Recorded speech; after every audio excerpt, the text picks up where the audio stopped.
I want her to be mentally tough, because I feel like in this day and age, your mental toughness is at a premium, in a way that when you and I were growing up, I never felt I had to be mentally tough. I developed a certain level of mental toughness through sports at the silly level that I played. I mean, I wasn't playing in college, and through academics and just through life. But I feel that the pressures that are on these kids from every different angle, and in last year, the COVID pressures really forces you to have a level of mental toughness that, if you want to succeed in this world. And it's sad that we've gotten there, but as a dad, it's my obligation to prepare her for the real world.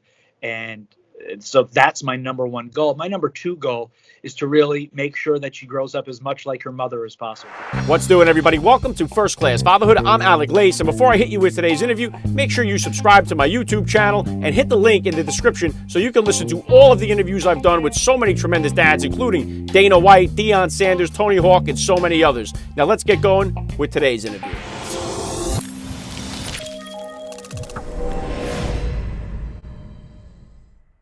Joining me now, First Class Father Todd Piro. Welcome to First Class Fatherhood. Okay, thanks for having me. I love being a dad, and I'm sure I'm going to love being a first class father. Allegedly, is what I'm being called. Although I don't know if I'm first class yet. I'm trying. You know, I'm new at this. Well, on this show, you're a first class father. So let's start it right there. How many kids do you have? How old? 1, 8 months, and I love every second of it. Yeah, that's awesome, Todd. And now, did you guys have did you do any kind of gender reveal to find out what you were having, or did you wait all the way to the end to find out? Yeah, we did it. We didn't do one of the ones that you see on social media. We just got a cake in front of a close group of family. My family was on the phone. Her family was in the room. We opened it up, saw that it was a girl, and I've been madly in love ever since. Wow, very cool. Yeah, that took me 4 tries. We had 3 boys before we ended up getting the girl. So you got the girl right off the hibbity there. Are you guys we gonna run it right back, or you one and done here? I'm hoping we run it right back. But isn't a girl awesome? Like, I am a boy. I have experience with boys. I understand how boys operate, but there's something special about girls. Yeah, I'm loving it. Yeah, she's just about to turn 7 here, so she's my baby in the house here. Hey, Todd, if you could please take a minute here just to hit my listeners with a little bit about your background and what you do. Sure. Grew up in Jersey. That differentiates me from literally nobody who works here at Fox. Half the people are from Jersey, half the people are from Long Island. But so I'm in good company, because I grew up across the river. I went to college in New Hampshire. Always had done internships in like TV and radio, but decided to go to law school. So I went to law school out in UCLA, California, Los Angeles. Out there for about 12 years total. I practiced for 4 after the 3 years of law school. Then my first TV job I got when I was 30 years old in Palm Springs, California. I loved Palm Springs. Palm Springs was freaking awesome. Loved it. But at the end of the day, I missed my family back on the East Coast. So moved back and got a job at NBC Connecticut. Met my wife there, although I didn't know it at the time. She didn't know it at the time. That would have been weird if I met her on day one and I called her my wife. I don't think she would be my wife. But yeah, we met, and we've been together ever since. And then in 2017, got this gig, and then been at Fox, like you said, since May of June of 2017. And it's in the baby came in November of last year. And, it's crazy. There was a wild time in my life because obviously the 2020 election was just insane. And I had basically just been named to morning anchor of Fox and Friends First, the show that is on from 4 to 6 a.m. Eastern every day, every weekday, which is what I co-anchor with the lovely Jillian Mealy. So we had that. We decided to buy a house because we knew we were having a baby, because we wanted to also be closer to my in-laws. So buying a house is a horrible experience in and of itself. Buying it in the course of a pandemic, another horrible experience while you're basically about to pop. And by you, I mean your wife. And then just to top that all off, I literally got COVID. I didn't have any symptoms. I was so good, but you can't do anything when you have COVID and your wife's about to give birth. So just an absolutely wild time. I don't know if anything can get crazier than that time in my life, but I'm sure as a father, you'll tell me it will get crazier, a lot crazier. I'll tell you, it'll get better, a lot better, Todd. That's what I would say. But what a crazy introduction into fatherhood. Now, obviously, during the pandemic, it had to be different. Your experience with this, were you able to be in the room? Were you able to go to all the appointments? Obviously, when you had COVID, not. But were you able to be a part of it for the most part? They really tried to limit it. I didn't have a lot of interaction with doctors, only certain doctor's appointments. And then unfortunately, when you get COVID a week before the kid's born, they don't allow you in the hospital. So I did miss the birth, and that's something that, trying to make up for lost time on. But,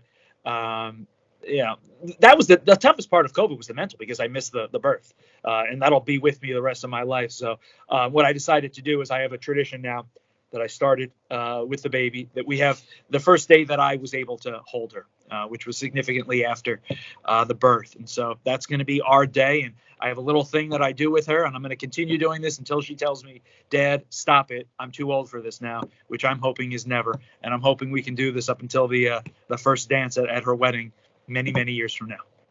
Yeah, wow, really great stuff, Todd. And I know you got 6 weeks maternity leave there from Fox. What was that like for you? What was that experience like to get the 6 weeks? And how did becoming a dad kind of change your perspective on life? Oh, it was great. I really took advantage of it. You kind of learned how to do this part of being a father. I'd be naive if I said, I took 6 weeks and I learned how to be a dad.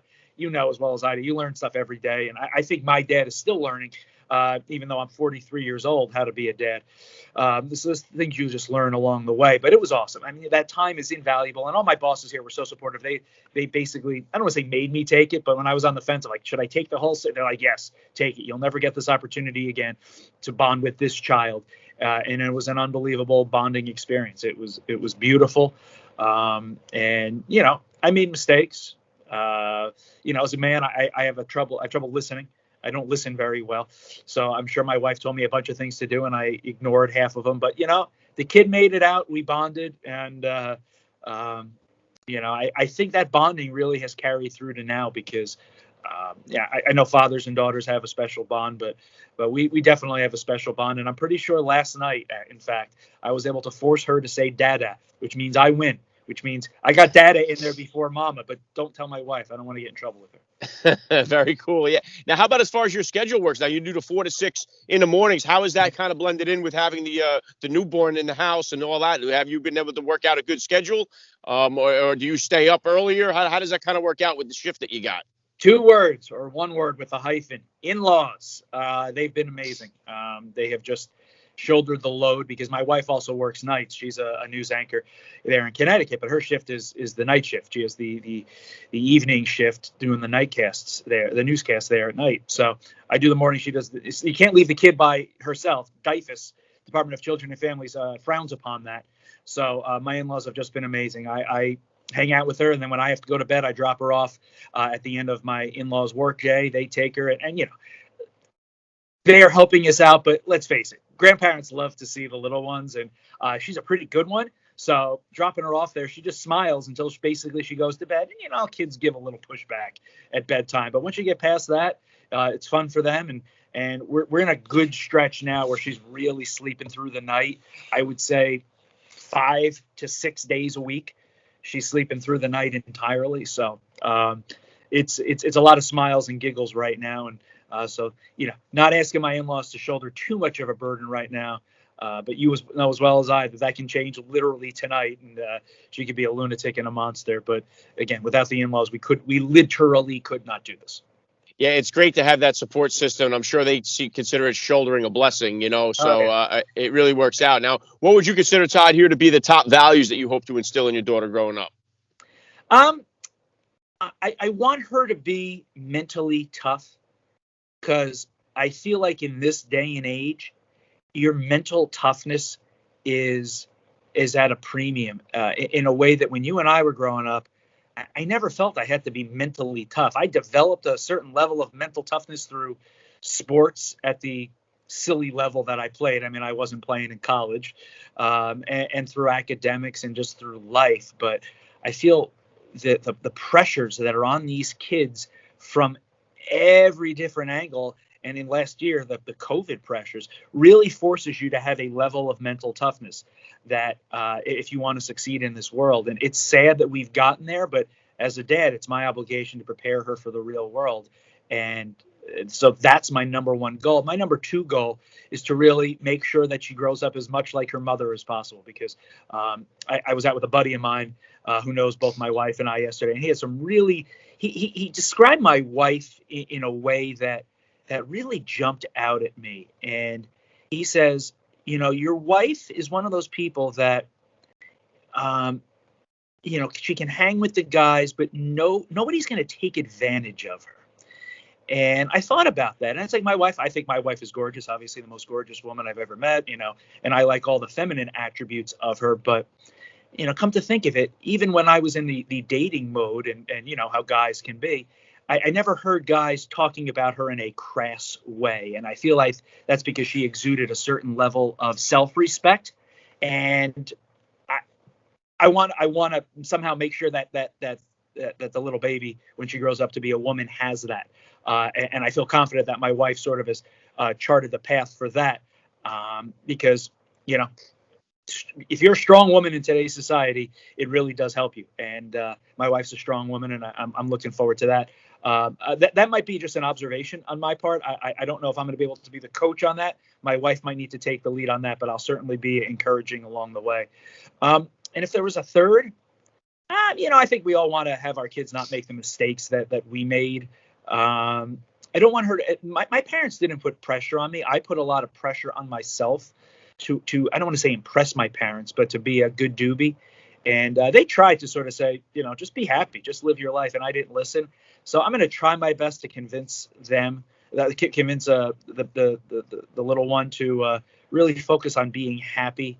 And if she's anything like her father, she'll try to impress us anyway. And I just certainly hope that doesn't come at the expense of her own happiness, because I feel like I subjugated a lot of my own happiness along the way, just to sort of please others, even though they were not asking to be pleased. And so those are my three. Yeah, very well said, Todd. And then what about, now I know your daughter is only 8 months now, so it's too early for this, but what was your relationship like with your parents growing up? What was the discipline style like with your parents? And is that kind of the discipline style you plan on implementing, like a timeout guy, spanker? What was the discipline style like when you grew up? I'm 43 years old, so the whole timeout thing was not happening back then.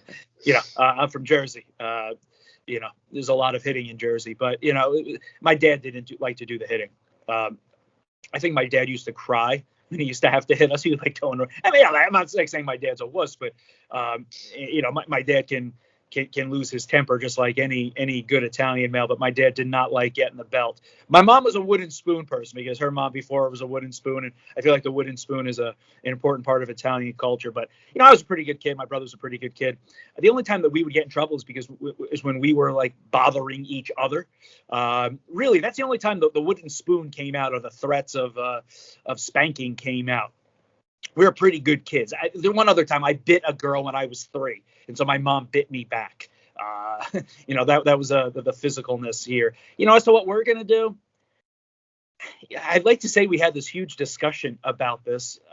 So far, so good. The kid's not needing reprimanding. I think we're going to, I think we need to talk about that, flesh that out a little bit more. I just, if there's any hitting involved, I think it's going to have to be the wife. I can't look at the little one and think that I'm going to smack her on her bottom. Anytime she's sitting up and she like falls over, I go into like DEFCON 5. I'm like, oh my God, she's going to die. So I don't know if I could, even in reprimanding, raise a hand to her, but we'll figure that out. But it certainly is a question. But again, I was a pretty good kid. I didn't necessitate a lot of reprimanding. And again, that goes back to my earlier point of trying to be the good kid, trying to not require punishment, to always, try to keep my parents happy. And, I think that's a testament to my parents that, they encouraged us to be good. And they rewarded us with, it wasn't like now the trophy generation where everybody, you smile and you get a trophy. But I just think they rewarded us with positive reinforcement. And I had a pretty darn good childhood. My parents still alive. I'm going to see them this weekend. We fight more now than we did back then, because as they getting older, they're getting funnier and acting goofier. So it's almost my job to like keep track of them and make sure they're on the straight and narrow, not doing stupid things. But I had an awesome childhood. I was pretty lucky. I mean, you hear horror stories out there. Yeah, very cool, Todd. And now obviously, like I remember having my first, and like sometimes in the beginning, you're very cautious about going out places in public with the baby because it's your first time. You're very new to all of it. Now, during a pandemic, I would imagine that's kind of like twofold or even maximized. Have you guys been able to break through? Have you been able to take her out and go places with her, enjoy some experiences, or have you guys kind of limited her and kind of kept her home for most of the time? Yeah, I want to say it's less about her, less about the pandemic, and more about like we don't have time. Our night together is Saturday night when we're all under one roof. And I got to be honest, my wife and I look at each other like, you want to go out to dinner? No, let's bring it in. So it's not really pandemic related. It's not her related. The shores really are going down the shore on weekends, which is what we tried to do in the summer, the Jersey Shore. We haven't done it so much because you sound like you're a Northeaster.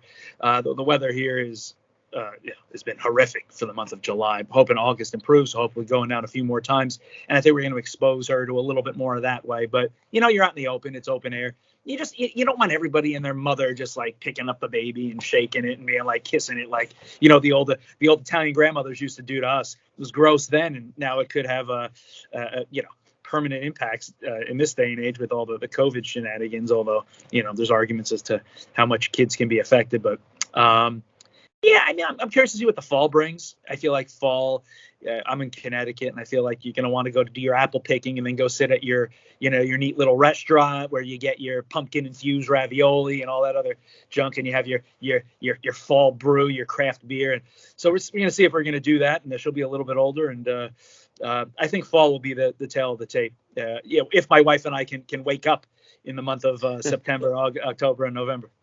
Yeah, you get that snowsuit ready too. That's one of the beautiful things about being here. I'm in Jersey here as well, so I think that's awesome with the changing season. So much fun with the kids to be able to do that stuff, especially in the fall, pumpkin picking and all that stuff. So a lot of fun stuff coming your way soon here. What I know, obviously, you got the gig right now at Fox and Friends. What kind of goals or plans do you have here for yourself for the future, Todd? It's funny you mentioned that on a dad podcast because I always wanted to be a network news anchor. Ever since I was doing those internships in college, this was sort of the dream. I used to, go in the city from Jersey. I used to take transit. So talking to a transit guy, and I used to dream, and I used to say someday I'm going to be walking these streets. And now, it's a little too scary to walk the streets, but the sentiment is the same. I get to come in here and anchor a network newscast in the heart of Manhattan, and that's my dream. But going forward, the dream is provide for your kid. I have a few plans as to how I want to do that with regard to this career and some sort of strategic decisions that I'm making. But at the end of the day, if this went away tomorrow, okay, I got the kid. And the number one goal at that point, whether I have to go back to law or dig ditches or do whatever, I got to provide for that kid, and I'll do whatever it takes to do so because she is my life. And, my wife and I both say that there's nothing else. Everything else is secondary. Yeah, very well said, Todd. Last thing I want to hit you with here, I'd love to ask all the dads that get on the podcast. You're 8 months into this now. Curious to hear you. What kind of advice do you have for that new dad or for that about-to-be father who's out there listening? Read all the books beforehand because you will not pick up one of those books when it happens. And people told me that. I think some people said, don't read the books. It's a waste of time. I disagree with that. I would say read the books because I really feel like it's never going to recreate what you're ultimately going to experience. But I think it sets you up for some of the things you're going to see, literally see, coming out of your baby, but also figuratively. And I really felt like I was happy that I read a lot of that stuff, and I forced myself, to stay up nights and force that before the birth, really to make sure that I got a good baseline. Do I remember all of it? I mean, I'm not consciously thinking when something happens, oh, that reminds me of page 437. No, obviously, that's not reality. But I'd like to think it gave me somewhat of a little head start so that when you see things, you're more confident in your parental instinct kicking in. But, so I'd be a liar if I said I opened up those books.